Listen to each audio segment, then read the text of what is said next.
Welcome to Game Tiered, a series where I review a video game and tier list it at the end, adding to the tier list as the series goes on. Today's game, Uncharted 3, released by Naughty Dog on the PlayStation 3 in 2011. Starting off on normal with easily the best game intro of all time, Drake and Sully walking into a bar and reject the money PS3 graphics is offering them.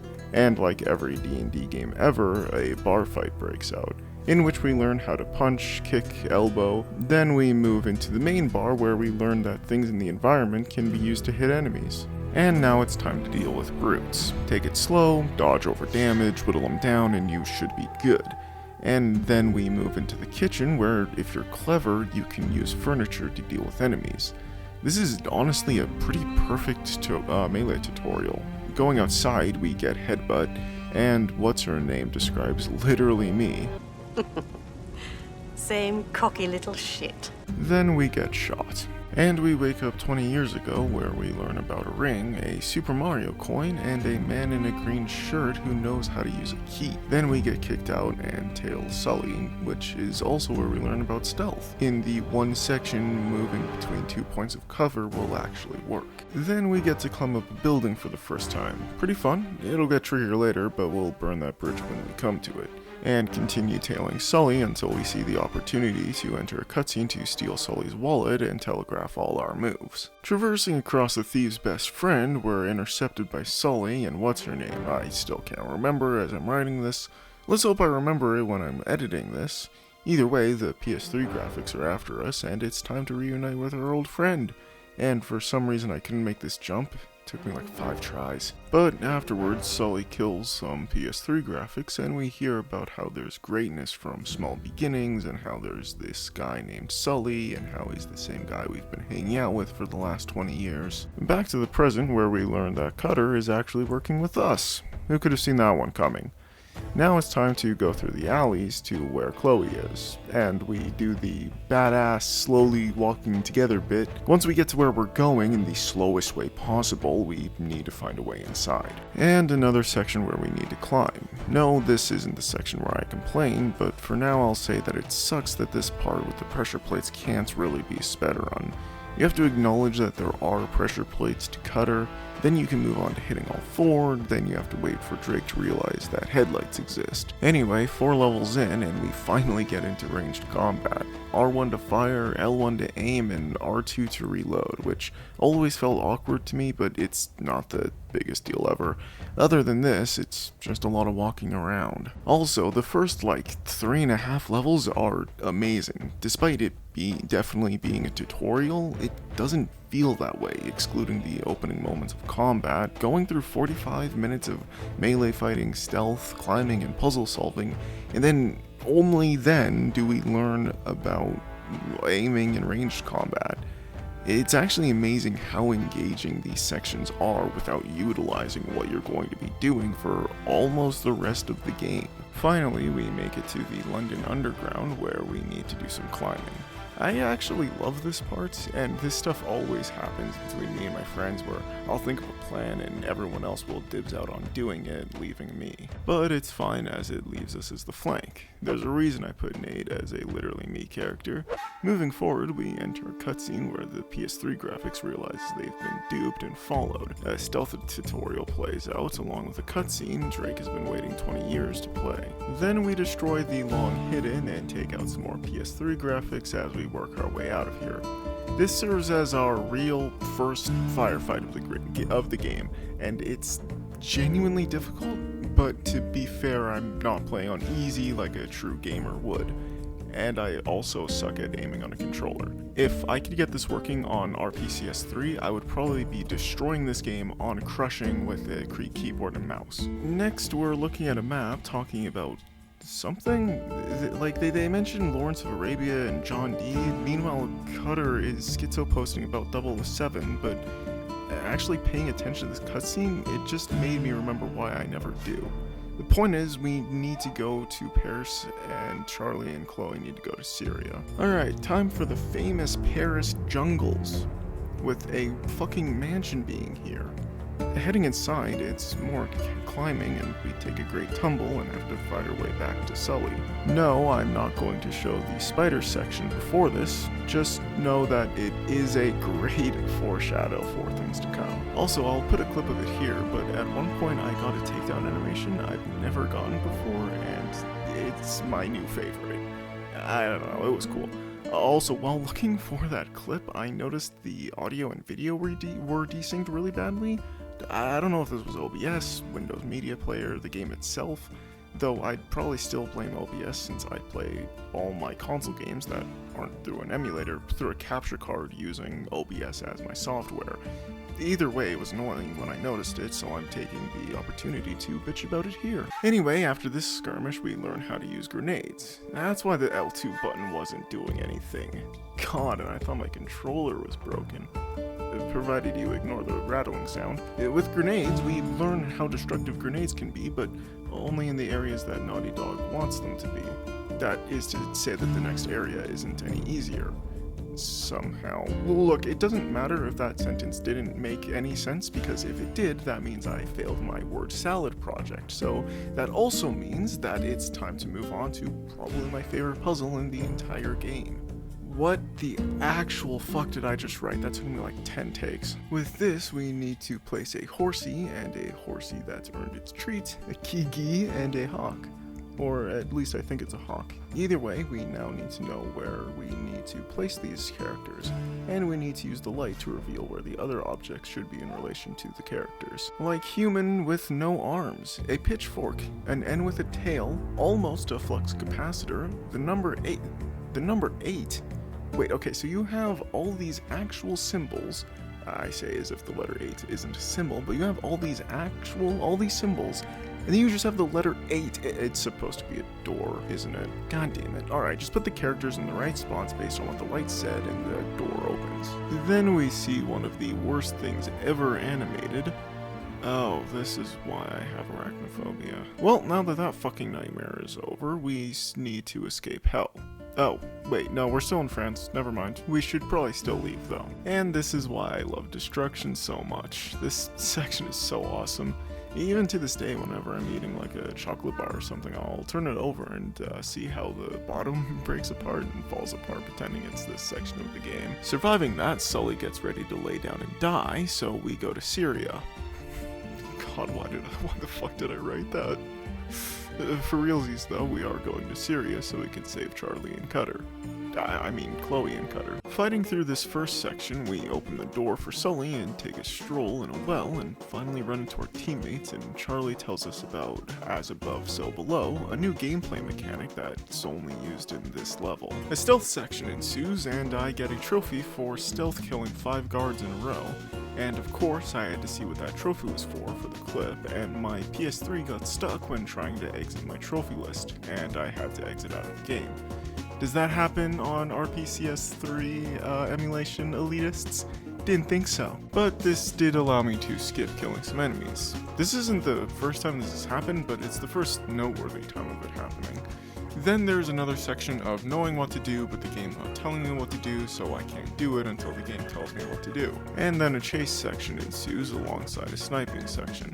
I don't care to remember how many times I died here, just know that it was enough to make me consider turning down the difficulty. Afterwards, we need to get through another stealth section, which I get through completely after failing a few times, but regardless, I guess Naughty Dog never expected players to properly stealth their way through this section, because I can't open the doors here. At least not without shooting my weapon, alerting the rest of the guards, allowing me to kill them, and then we finally get to open the storage closet.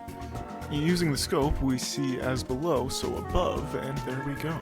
Then we're spotted and Sully saves our ass, and I hit the sickest headshot known to man, then promptly die because I don't know how to hit the square button. Anyway, Cutter got drugged and stolen from, and we need to get him through to a tight space, triggering a boss fight. This whole section actually rocks. It comes out of nowhere, a complete and pleasant surprising shakeup to the pacing thus far. A ton of firefights and a botched stealth section followed by basically the same puzzle repeating itself. Then almost immediately into the next chapter you get a boss fight that comes out of almost nowhere if it weren't for the not so subtle foreshadowing thanks to fucking tablet over here. But regardless, this fight is awesome. I've always liked the idea of Cutter's claustrophobia finally causing a panic attack and him just grabbing whatever he can use to survive against those he thinks he can't trust. All of this ending in an extremely tense scene when Cutter nearly kills Nate. Meanwhile, Sully is ready to just execute him and Chloe is trying to get him to snap out of it. This whole section of the tension between Cutter and Nate to a boss fight that comes out of nowhere naturally and finally climaxing to an incredible, intense, amazing scene where Nate and Cutter nearly get killed. It's amazing what they did here. Moving on, we need to light some fires to light up some countries on the globe, except they don't match the orientation of that globe. So we get another section with the spiders. But at least this time we're on the offensive, throwing torches like grenades to braziers to make the platforms we need to jump across between them safe. What the fuck did I write there? Yeah, whatever, it doesn't matter because I skipped the best line in the game. What's the matter, Charlie?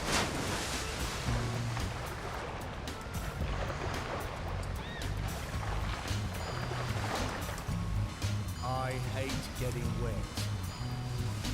Nate is supposed to say, "Aw, Kitty don't like getting wet" here, and it's hilarious, and I'm really mad at myself for accidentally skipping it somehow. Whatever, we got the water to the globe, so we can rotate it around now.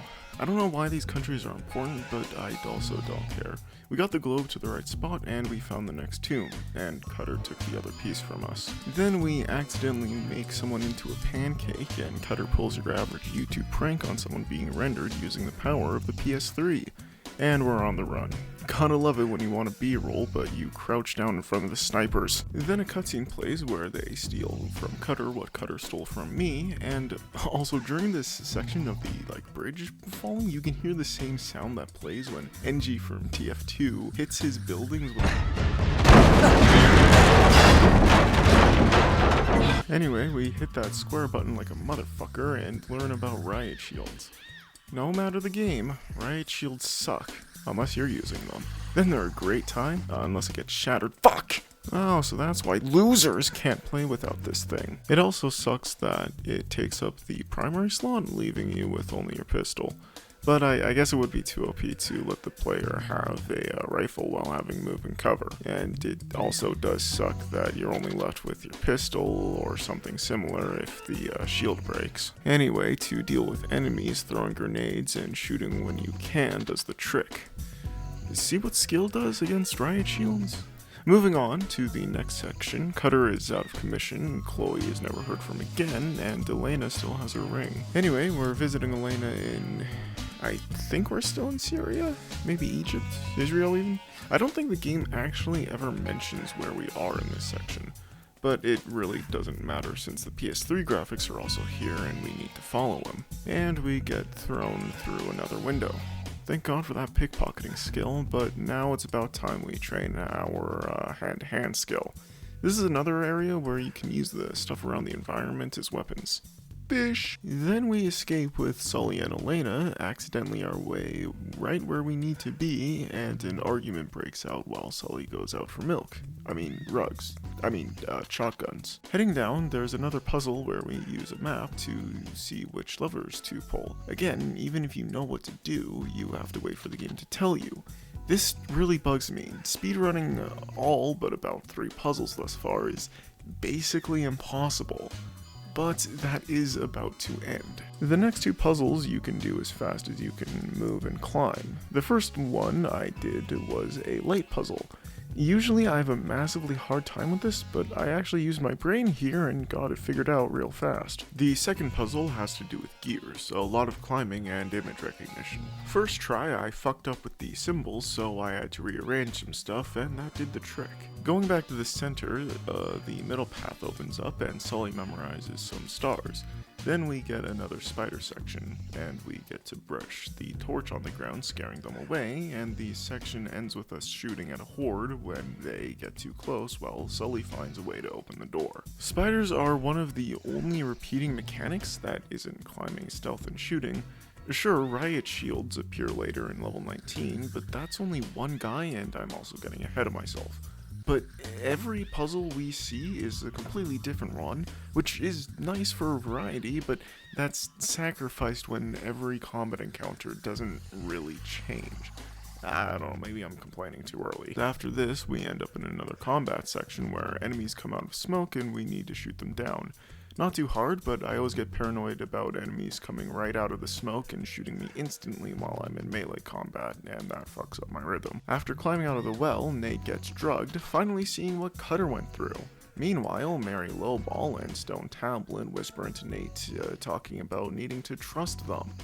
And when we come to, a PS3 graphics knows everything about Nate, but doesn't mention his brother. But hey, Naughty Dog didn't know about him, so why should she? And then another chase with 2. What the fuck did I write here? Anyway, the police are chasing us now, so we better stay on the move. A chase ain't fun if there's no one shooting at you, am I right? This section ending with something of a boss fight is a nice touch, but we get knocked out anyway and end up God knows where on a ship graveyard. This marks the, true difficulty shift for me, and it'll show later, trust me. For now, we gotta find a way out of here, so I break the chair and a melee combat section starts. This is actually really cool, a part where what we learn in the tutorial gets properly tested here. Yes, this happens in level 10, but here there's no fish to distract me of that. Exiting, we jump down into the water, and a few more combat sections happened, and oh, a guy with a riot shield shows up. Okay, well, I suppose I was wrong about them. That's actually really cool. Anyway, I found a collectible I wanted to get for some reason, and this is where I learned that dying doesn't revoke you collecting an item, which is also cool. Alright, now I finally get to complain about climbing. This shot is hell to progress through. Yeah, it's a cool shot, but it's impossible to navigate through, which sucks. Then we get a section that's similar to level 8, I think, where we need to move between cover while scaling a wall. Not hard, but there's sections that just don't let you jump to cover, which is weird and annoying. Learning where Sully most likely is, as well as entering a new level out of nowhere, we fight our way to stowaway on a boat, but not before an RPG allows itself to make my acquaintance. And another firefight happens. God damn! No, I got this. I can keep together for another level. After that, we finally get on a boat, and at least we get to blow up some other boats, so yeah, that's cool. Finally making our way onto the ship. So much for the element of surprise. And this is another good boss fight, actually. Sure, the combat encounters are, well, there's way too many for my taste, but the boss fights have always been top-notch. Especially here, where not only is it a brute, which tends to serve as a mini-boss in of itself, but here it's a brute that is holding a minigun with one arm. Wicked! Next up is the hardest section of the entirety of this game. It starts with some stealth, but killing past 5 enemies causes the floodgates to open and snipers and grenade launchers and armored enemies to come out of the woodworks. All of this All of this leading to me lowering the difficulty. See, I'm so mad at this section that I can't even read my own script. And then the game froze fucking lovely. Restarting the game, thank God it saved me beating that encounter. Anyway, sneaking through the Silent Hill 2 apartments, we get bamboozled by the pirate, and we blow up the ship. Jesus, what's with this game increasing levels on a dime? It's making scripting this video way more difficult for reasons I'm refusing to explain, because I don't want other YouTubers telling me I'm a moron for how I write my scripts, because I already suffer really bad refrigerated imposter syndrome. 20 minutes after that panic attack, we see that there's more shield enemies. Jesus, I really did get ahead of myself when mentioning level 19. Alright, well, I guess I'm adding shield enemies to the reoccurring mechanic. What the fuck? I guess I'm adding shield enemies to the reoccurring mechanics, so that's pretty sick. Alright, after the respectable businessman performs one hell of a party foul, we wake up back in level 10 and 11. Actually, I want to talk about the last few levels because what even happens? What was the point of this? Like, Nate could have been captured by the cops at the end of level 11, and Elena could have gotten him out of there, and nothing would have changed. I don't know what the point of what we just went through was. Anyway, we see Elena, and finally we get a reasonable level shift. This level is genuinely awesome. Lots of stealth, lots of environmental puzzles that don't hold your hand. My only issue is that I was too good at the stealth because Elena seems to always die if you don't get into a firefight, which I don't know if that's the game making sure I'm not too good or if it's some AI thing going wrong. Either way, I can't completely stealth my way through this last section, but I can take out as many guards as I can before we're spotted and have to fight. And we get to the next section where I fall off the roof and break my neck. Then we leave Elena behind, but she comes back with a jeep because Nathan Drake is not a plane. Crawling around, we get politely introduced to our gun, and so we politely introduce this brute to a wood crate. And then the entirety of the damn cargo comes flying out. Climbing back up, it would be nice if we could skip this combat encounter by just throwing a grenade and having that blow a hole in the plane. Instead, we just have to wait for a random explosion to happen. Then we see the trailer, and now it's time for the most boring part of the game. To the team working on RPCS 3, please, for the love of God, let us speed up the game with like a turbo mode or something. Not that I'm playing this in an emulator, but still. This is easily the most boring level, and it's not even close. It's just walking, which I get that that's the point, having Drake go in circles and hallucinations and whatnot, but come on, this sucks, and it goes on for like 12 minutes of just walking. It is so boring. But finally, we find a ghost town as level 19 begins, and once we're inside, there's enemies to fight, finally. Never thought I'd be saying that.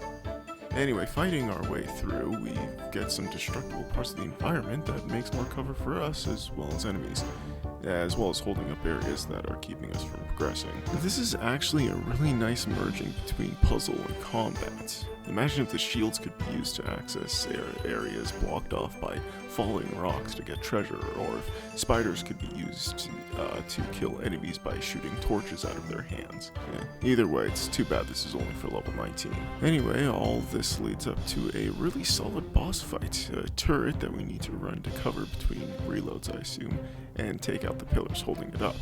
And then we get rescued by some Arabians, and a pretty sick escape section happens, ending with a massive gate explosion.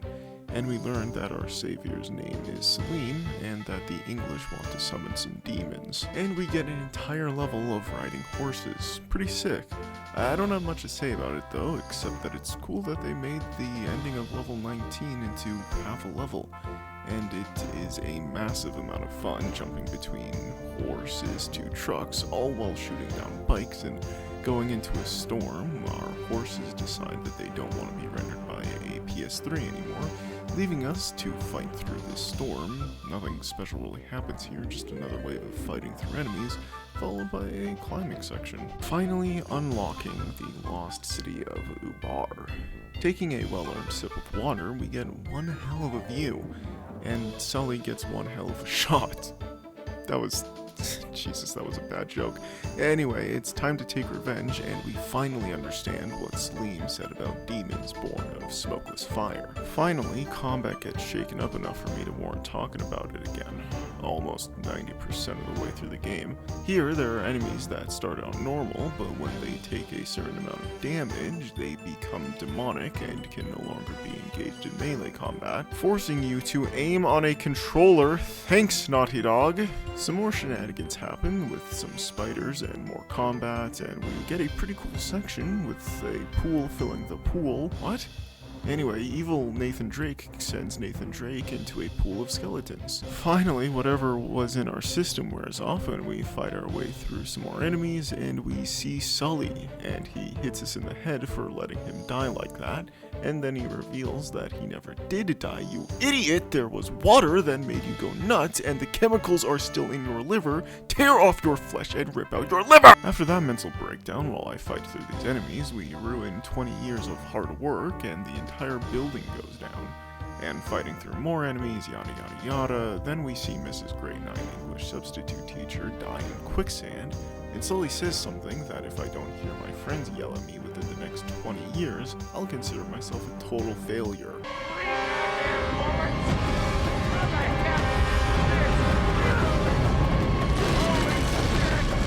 And one final boss fight against Stone Tablet himself. It's a lot like the fight in level 11, but here we need to climb up a series of ledges, and here I was going to make a joke about accidentally letting Sully die, but the reticle genuinely wouldn't let me aim a tablet to stop him from throwing his massive stone at Sully. Holy shit, never let me write scripts ever again. Anyway, we shoot him, and then Salim aids in our escape. Sully shows off that he's not ready to roll over and die just yet, especially considering he still needs to remember how to fly the plane from the first game. This game is genuinely awesome. From the story to a lot of the gameplay, mostly puzzles, as the actual combat can get pretty repetitive, to the point I was actively considering leaving out mentioning some of the combat sections in the script. The late game is awesome, as is the early game. It's just a lot of mid-game that I'm not the biggest fan of, especially levels 12 to 15. It just feels so unnecessary. For all of this, I put Uncharted 3 at A tier. I really love this game, but the water levels, let's call them, absolutely suck and feel really unnecessary, and it leads to combat feeling repetitive, and getting through it just feels like a chore, but the rest of the game is amazing, and I absolutely love it, but yeah, that's all I have. Yeah, take care, everyone.